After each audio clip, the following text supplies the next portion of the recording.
Hey, what is up YouTube? This is Palos here with another one of my videos, and today we are going to do another tier list. I hope you guys aren't getting too tired of these. I don't plan on stopping anytime soon. But here we're going to do something much different than the other games I've done before. We are going to cover Monster Rancher. Now, I think I've mentioned Monster Rancher a few times in my reviews, just as kind of like a side thing, probably not. But Monster Rancher is one of my favorite monster series, or whatever you want to call. Honestly, I kind of, in a way, unpopular opinion, but I kind of prefer it to Pokemon. I feel like Pokemon is more of a pure RPG. This one takes a bit more of a simulation approach to it, which is really cool. The series has unfortunately died out, but basically the gist of the series is when you play these games, you can get monsters from the CDs that you own. On the PS1, it was just regular CDs. On the PS2, it was DVDs as well. So, like in the first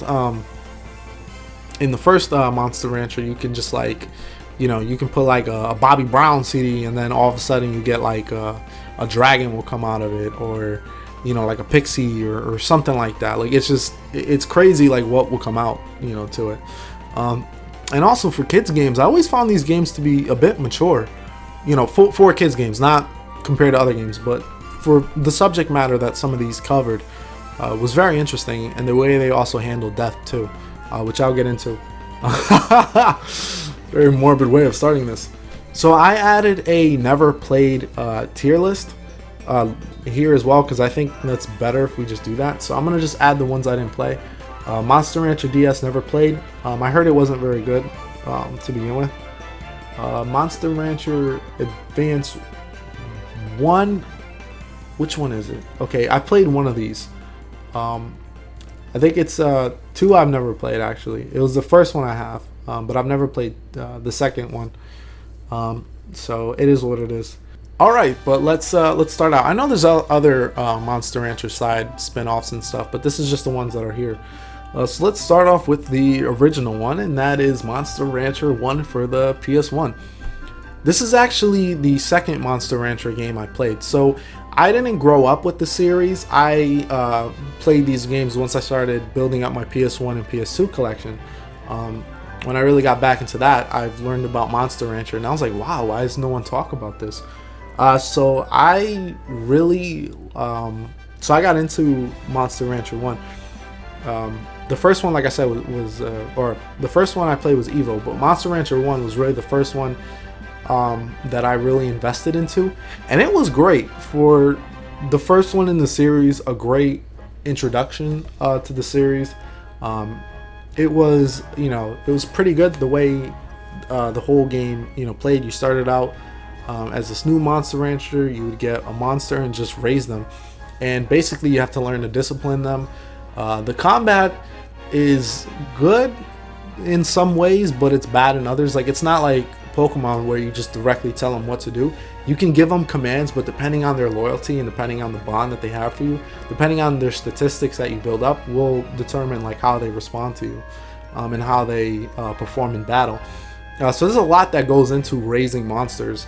And it's pretty complex. There's no like one perfect way of doing it. And also too, like, depending on the monsters that you've had, depending on the breed, is also depending on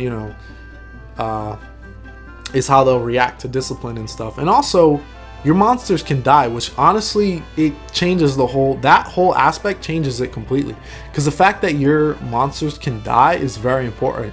I actually had a Pixie in this game, and I wanted to, and she was already getting old, but I wanted to see how long she could last. And she got knocked out in a fight, and she got taken to the hospital. I was legitimately worried. Like, the week started going by, and I was like, yo, I'm really deathly afraid, like, she may die in the hospital, because I believe that's a possibility. But yeah, your monsters can die. So after that, I was like, nah, let's freeze them. And you can also combine monsters too.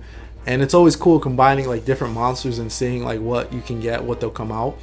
So it's really cool. Even though it's definitely showing its age to some regard, graphics and stuff, I still would recommend this one. I think it's a solid entry to the series.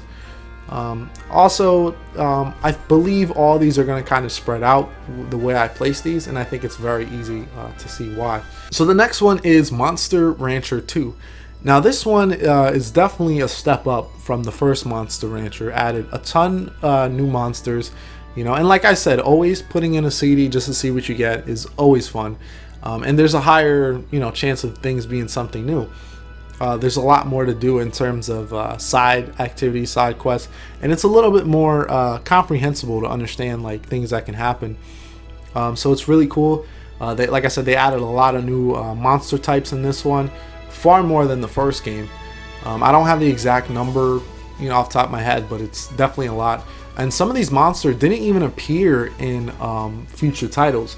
Now this game, I remember actually having one of my monsters die, and I was actually really like sad about that. And this game actually asks you if you want to have a funeral, and I was like, a funeral? Like I legit was like, a funeral? Like really? Not that I wouldn't, but I was just like, wow, this is really dark. And I really appreciated that about these games. Is that, yeah, kids are definitely playing this game, and that's the target audience, but it definitely deals with a lot of mature topics, and I feel like the game is not afraid, to bring up stuff like that, because it's kind of, it would be hard for a kid to understand, but the game is very mature and actually respects its audience. Even though it's a young audience, they respect them. So I really appreciated that. It doesn't dumb it down, and like I said, it's far above the original Monster Rancher. I find it to be a little more challenging. There's a lot more you have to do in terms of rising up the ranks and completing tournaments and battles and stuff like that. And like I said, a lot more to play around with. There's like sub-breeds and stuff like that you can find. A lot to discover, a lot to do in this one. I haven't beat it yet, not because I don't want to, it's just there's so much into it, and I'm always trying new things to find out what's the best combination. I definitely will put this in the A tier because this is a solid step up from the first game. I hope to eventually beat it because it definitely deserves to be beaten. Alright, so I believe Monster Rancher 3 came out after the Game Boy Advance. We're going to cover all the console ones, then we'll get to the Game Boy Advance one. Before I get to Evo, I want to end it with Evo. Monster Rancher 3 was the first for the PS2. I remember when I bought this game, I bought a ton of other great games as well. It was like huge. When I went to this retro gaming store, it's like they had so many of these games. Like there was so much of these retro gaming classics, and I was just like, all right, gotta pick up all these games. And I picked up Monster Rancher 3. I've always heard that this was the weakest in the series, and I was like, I wonder why. And then after playing it, I can definitely see why. So I feel like they really simplified this game, and this was there was like no step forward. It was such a step back from the second game. This was the next generation. The only thing, it added some interesting mechanics. Like it was like, okay, let's add accessories that you can equip on your monsters that can do different attacks. Cool.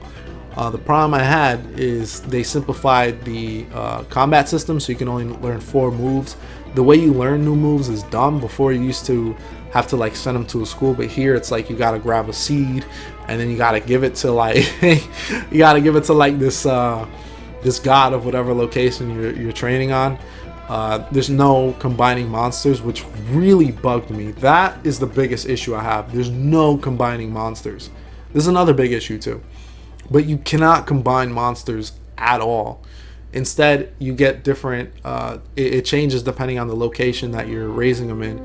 And if you give them the food to that type of environment, then they'll change into that.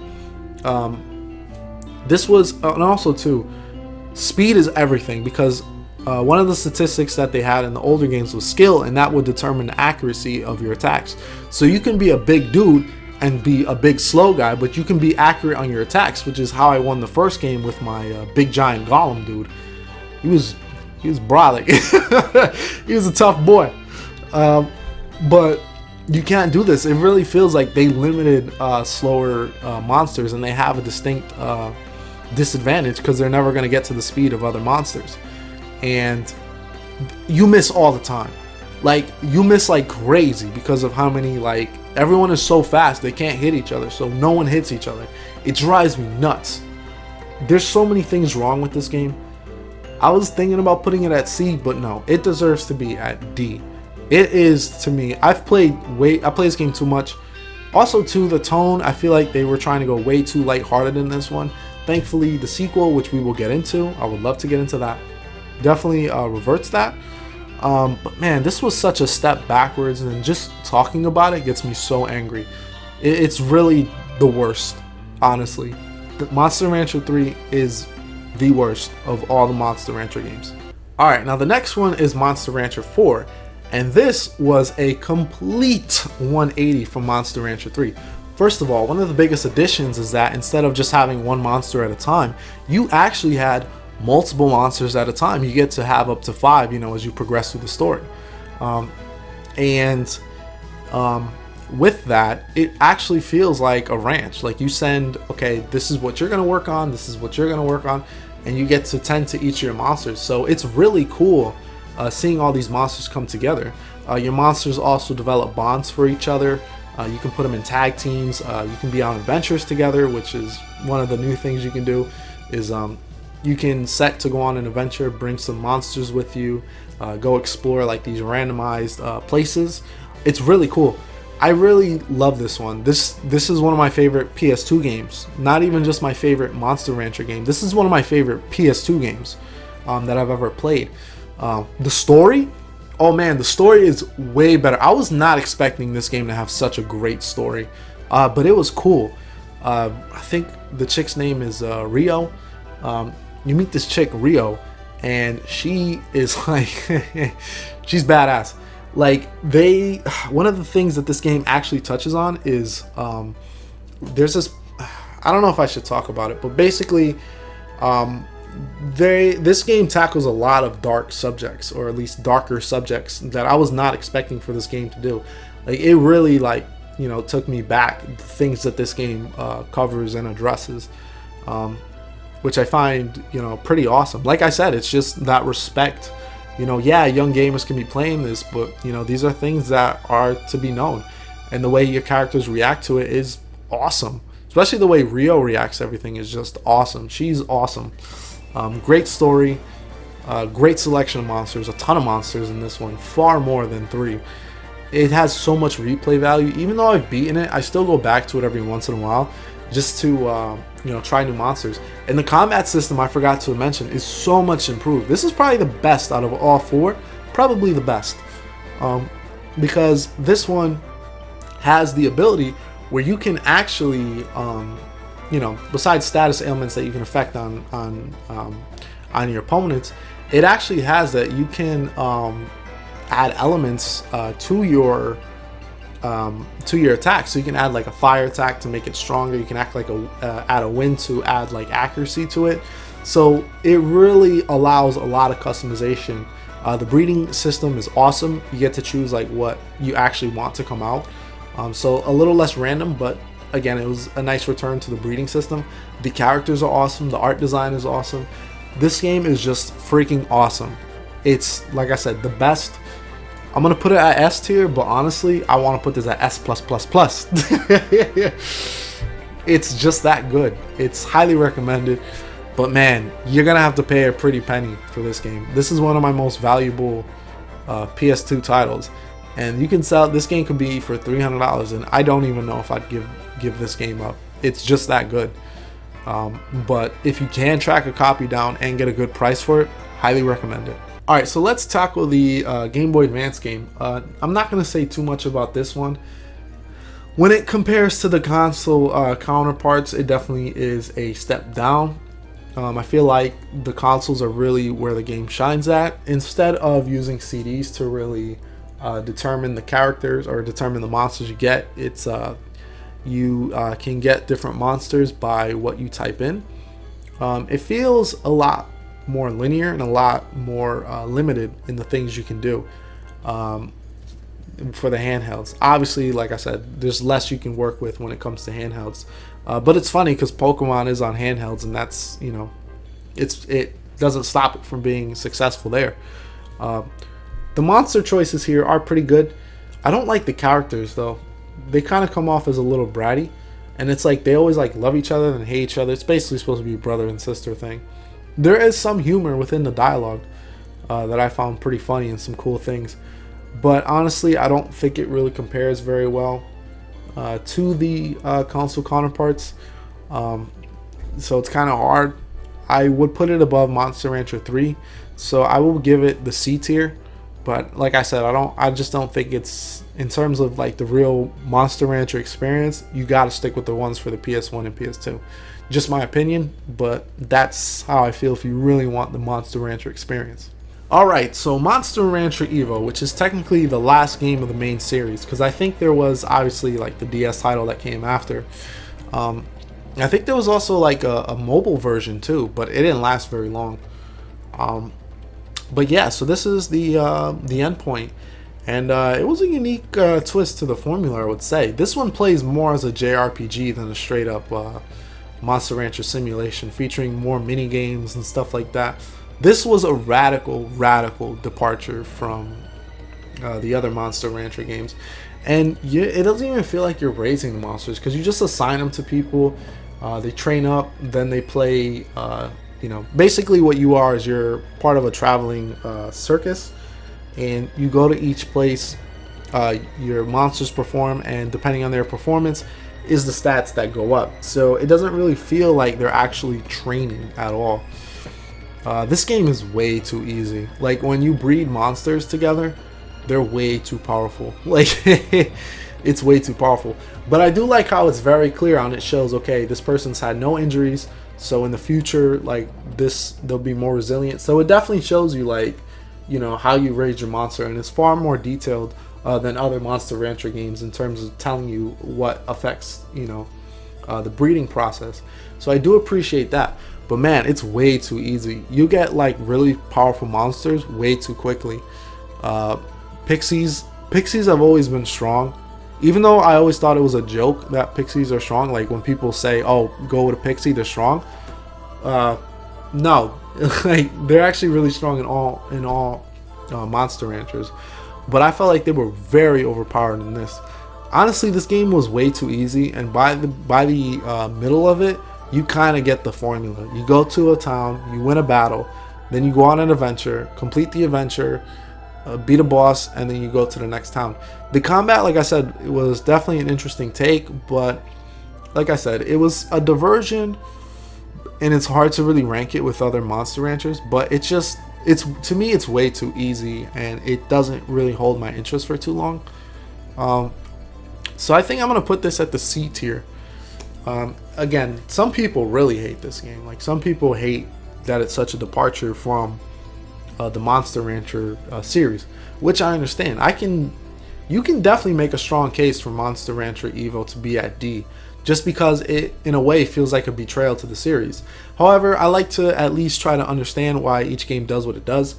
I just wish like it was just more interesting. The story, like I said, I don't know if I said this, but the story is just not that interesting, especially compared to 4. 4 had such a great story, which was surprising. I was not expecting that. But Evo, which was more JRPG and story focused, really is just a step back. You know, and as a game for itself, like I said, it's too easy, and it feels kind of soulless in certain areas, which is unfortunate. And this is kind of the end, so it is what it is. But this is where I would place Monster Rancher Evo. So let me know what you guys thought about this tier list. I think it's, you know, I got everything spaced out. I definitely do feel like with each Monster Rancher, there definitely is a noticeable change in quality. So I definitely will agree with this list. Monster Rancher 4, like I said, if you guys, you know, can hunt down a copy, get it. If not, 2 or 1. Stay away from 3, honestly. It's just not worth it. The Gameboy Advance titles, they can hold you down, but I wouldn't really like recommend it. There was also a couple of other games not listed here. Like there was a couple for the Game Boy Color, I believe, and also like a card battling game. Again, not on here, but those I wouldn't really recommend either. So yeah, I definitely think this is an underrated series. It's a lot of fun, just like throwing CDs and just seeing like what monsters you get, and then raising the monsters and then breeding them together. Really awesome stuff. May actually go play some Monster Rancher 4. You can definitely go do that.